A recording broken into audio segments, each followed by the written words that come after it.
Magandang umaga sa lahat po na nanonood ngayon at sumusubaybay sa programa ninyo.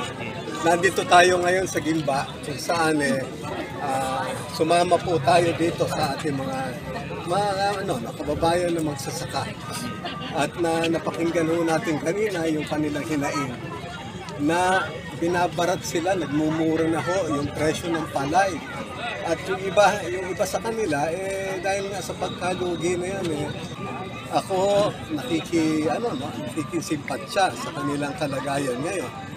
At yun din yung nabanggit ko kanina na sana kung tayo nga pala rin magkakaroon sila ng boses. Dapat din hindi ganon kamura yung benta yung pagbili nila ng palay. Dapat dagdagan din nila kasi ang hirap kaya na ngayon, no? Lahat ng mga bilihin nga nagtataasan. Lalo na sa kanila na yung mga magsasaka natin kasama na rin sa mga tao na naghihirap din ngayon. So dapat talaga tignan nila ito. At isa pa na ipupush natin, dapat magkaroon din sila sana ng maganda na post-harvest facilities. Kasi kung titignan natin, nagkulang din yung ating gobyerno tungkol dito sa mga na to. So yan ang gagawin natin para naman matulungan sila.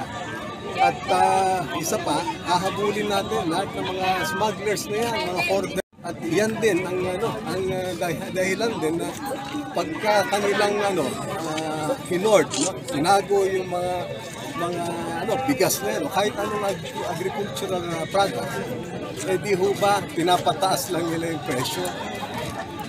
So yan ang natin, na tututukan natin. Kasi sabi ko nga, pinapakilala tayo na si Ariel Querubin, ang ating buhay na bayani.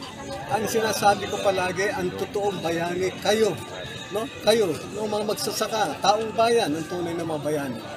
At yung Ariel Querubin, dahil nasubukan na namatay, ilang ulit muntik mamatay, para sa kanyang pakikipaglaban, paniniwala na naninindigan siya sa kanyang prinsipyo, lumaban siya sa korupsyon at lumaban din siya sa kanyang paniniwala na dapat maituwid, maayos ang pamamahala ng gobyerno.